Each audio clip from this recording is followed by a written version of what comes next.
अस्सलाम वालेकुम। आज हम डिस्कस करेंगे फ्यूचर इंडेफिनिट टेंस को।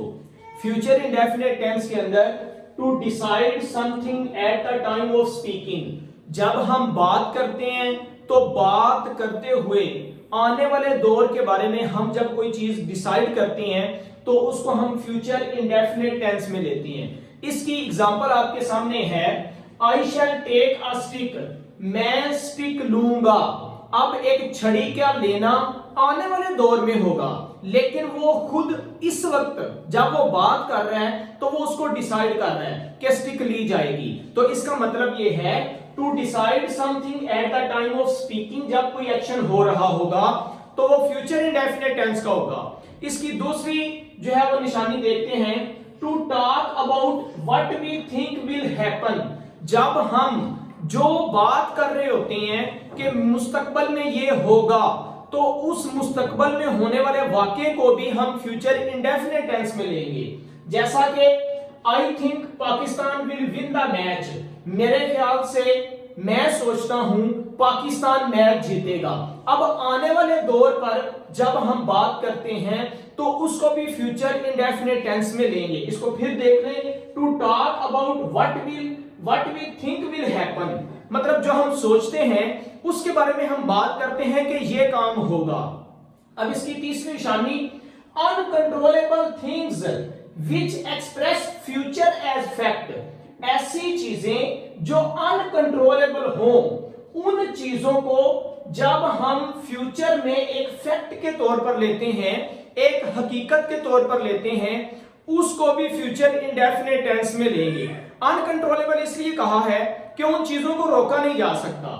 जिसकी एक मिसाल ये है कि आई शैल बी 30 नेक्स्ट मंथ, अब अगले महीने मैं 30 का हो जाऊंगा, 30 साल का हो जाऊंगा। तो इसका मतलब ये हुआ कि अनकंट्रोलेबल थिंग्स थी which express future as fact, जो फ्यूचर को जाहिर करती है एक हकीकत के तौर पर, मतलब इससे हम बच नहीं सकते।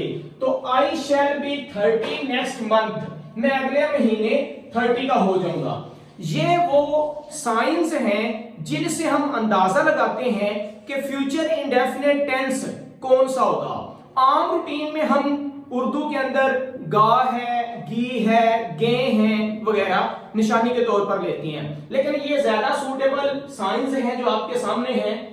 अब हम इसको डिस्कस करते हैं रूल्स के पॉइंट ऑफ व्यू से और इसकी फॉर्मेशन के पॉइंट ऑफ व्यू से। अब रूल नंबर 1 आप देखें, आई और वी के साथ शैल इस्तेमाल किया जाता है हेल्पिंग वर्ब के तौर पर, क्योंकि हमारे पास जो हेल्पिंग वर्ब होंगे, एक तो हेल्पिंग वर्ब है विल, एक हेल्पिंग वर्ब है शैल।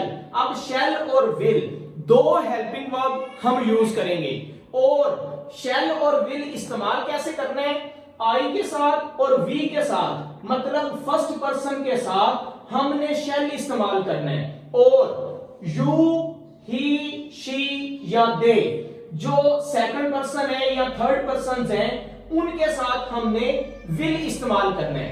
आई हुई के साथ शैल आ गया, यू, ही, शी, दे के साथ विल आ जाएगा, और इसमें वर्ब की फर्स्ट फॉर्म सिंपल यूज की जाएगी। आप ये ज़हन बना लें कि आई और वी के साथ शैल, बाकी के साथ विल लगेगा हेल्पिंग वर्ब के तौर पर, और वर्ब की सिंपल फर्स्ट फॉर्म लगेगी। लेकिन ये चीज यहां माइंड में रखिएगा कि ये बाज दफा ऐसा होता है कि हम विल को इस्तेमाल करते हैं, शैल को इस्तेमाल ही नहीं करते, क्योंकि जब किसी चीज पर जोर दिया जाएगा तो उस जोर देने वाले सेंटेंसेस के साथ हमने रूल उलट कर देने हैं। जहां विल लगेगा वहां शैल लगाने हैं, जहां शैल लग रहा होगा वहां विल इस्तेमाल करेंगे। एक तो चीज ये है। दूसरा ये है, मैट्रिकुलेशन लेवल तक हम विल और शैल को समझाते हैं। नेक्स्ट एडवांस लेवल में राइटर के, पोएट के, नॉवेलिस्ट के, ड्रामाटिस्ट के, ऑथर के पॉइंट ऑफ व्यू से वो अपने एंगल के साथ जब बात करते हैं तो वो ज्यादातर विल का इस्तेमाल करते हैं। तो अब बाज दफा मॉडर्न लैंग्वेज में शैल को इस्तेमाल नहीं किया जाता। ये कॉन्सेप्ट के पॉइंट ऑफ व्यू से मैंने आपसे डिस्कस किया है मैट्रिकुलेशन लेवल पर कि अगर आई और वी आ जाए तो उसके साथ शैल लगता है, लेकिन अगर जोर दिया गया हो तो रूल उलट हो जाता है। बहरहाल आप ये ज़हन में रखिएगा बात कि अगर विल इस्तेमाल किया गया हो आई के साथ या वी के साथ तो इसमें कोई मसला नहीं है, ये मॉडर्न लैंग्वेज में यूज हो रहा है। अब इसके बाद हमारे पास फॉर्मेशन है, शैल और विल हम इसके अंदर लिहाज करेंगे और इसके बाद वर्ब की फर्स्ट फॉर्म लगेगी।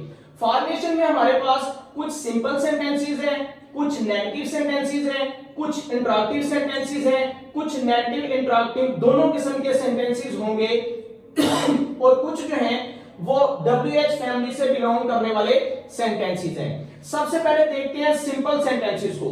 सिंपल सेंटेंस में सबसे पहले सब्जेक्ट आएगा, सब्जेक्ट के बाद हेल्पिंग वर्ब मतलब शैल या विल आएगा। अगर हमारा सब्जेक्ट आई या वी होगा तो उसके साथ शैल आएगा, ही शी इट दे या कोई प्लूरल चीज है तो उसके साथ हमने विल लगाना है। आई और वी के साथ शैल, बाकी तमाम के साथ विल यूज किया जाएगा। उसके बाद वर्ब की फर्स्ट फॉर्म यूज करेंगे और वर्ब की फर्स्ट फॉर्म के साथ ऑब्जेक्ट आएगा। अब इसकी एग्जांपल हम देखते हैं। सबसे पहले हमने सब्जेक्ट यूज किया ही, उसके बाद विल, क्योंकि ही के साथ विल यूज किया जाएगा। विल के बाद वर्ब की फर्स्ट फॉर्म है गिव और object you a book tomorrow, मैं कल आपको एक किताब दूंगा। वो कल आपको एक किताब देगा। He will give you a book tomorrow। इस तरह हम सिंपल सेंटेंसेस जो हैं वो बनाएंगे। दूसरे नंबर पर अगर हमारे नेगेटिव सेंटेंसेस होंगे, मनफी फिक्रे, तो उसके लिए सबसे पहले सब्जेक्ट आ जाएगा, सब्जेक्ट के बाद हेल्पिंग वर्ब आ जाएगा। इसी तरह अगर सब्जेक्ट आई और वी है तो शैल, बाकियों के साथ विल, उसके बाद नॉट, नॉट के बाद वर्ब की फर्स्ट फॉर्म और एंड पे ऑब्जेक्ट। जैसा कि एग्जांपल इसकी देखते हैं, she will not agree to my proposal, वो मेरी तजवीज से रजामंद नहीं होगी। तो शी विल नॉट एग्री, यहां पर सबसे पहले सब्जेक्ट, फिर विल आ गया हेल्पिंग वर्ब और उसके बाद not agree to my proposal, मेरी तजवीज से। तीसरे नंबर पर अगर इंटरैक्टिव सेंटेंसेस हमारे पास होंगे तो सवालिया फिक्रों में सबसे पहले हमने हेल्पिंग वर्ब स्टार्ट पे ले आना है, विल या शैल स्टार्ट पे आ जाएगा। उसके बाद सब्जेक्ट यूज करेंगे, सब्जेक्ट के बाद वर्ब की फर्स्ट फॉर्म होगी, वर्ब की फर्स्ट फॉर्म के बाद ऑब्जेक्ट। जैसा कि शैल आई सी यू टुमारो, क्या मैं कल तुमसे मिलूंगा या तुम्हें मिलूंगा।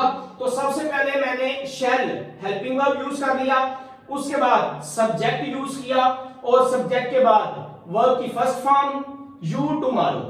नेक्स्ट हम देखते हैं कुछ सेंटेंसेस ऐसे हैं जो नेगेटिव भी होते हैं, इंटरैक्टिव भी होती हैं। तो इंटरैक्टिव प्लस नेगेटिव सेंटेंसेस को करने के लिए हमने सबसे पहले करना है हेल्पिंग वर्ब, हेल्पिंग वर्ब के बाद सब्जेक्ट और उसके बाद नॉट। इसका मतलब यहां पर इंटरैक्टिव और यहां पर नेगेटिव, दोनों कंडीशंस पूरी हो गई। दरमियान में सब्जेक्ट आ गया, उसके बाद वर्ब की फर्स्ट फॉर्म और फिर ऑब्जेक्ट यूज करेंगे। अब ऑब्जेक्ट यूज करके क्वेश्चन मार्क लगा लेना है, जैसा कि shall we not interfere with them, क्या हम उनके मामले में दखलंदोजी नहीं करेंगे। तो यहां पर सवालिया भी आ गया, साथ मनफी भी आ गया। लास्ट हमारा सेंस है WH फैमिली। जो WH फैमिली के सेंटेंसेस हैं उनको करने के लिए सबसे पहले WH वर्ड आ जाएगा, उसके बाद हेल्पिंग वर्ब आ जाएगा, हेल्पिंग वर्ब के बाद सब्जेक्ट आ जाएगा, सब्जेक्ट के बाद वर्ब की फर्स्ट फॉर्म और एंड पे ऑब्जेक्ट, ऑब्जेक्ट के बाद जो है वो सवालिया निशान डाल देंगे। जैसा कि When will he start his business, वो अपना कारोबार कब शुरू करेगा। कब के लिए WH फैमिली आ गई थी, सबसे पहले when आ गया, उसके बाद हेल्पिंग वर्ब will आ गया, उसके बाद सब्जेक्ट he, उसके बाद वर्ब की first form start his business। तो इस तरह करके हम फ्यूचर इंडेफिनिट टेंस के सेंटेंसेस को आसानी के साथ कर सकते हैं। Thank you.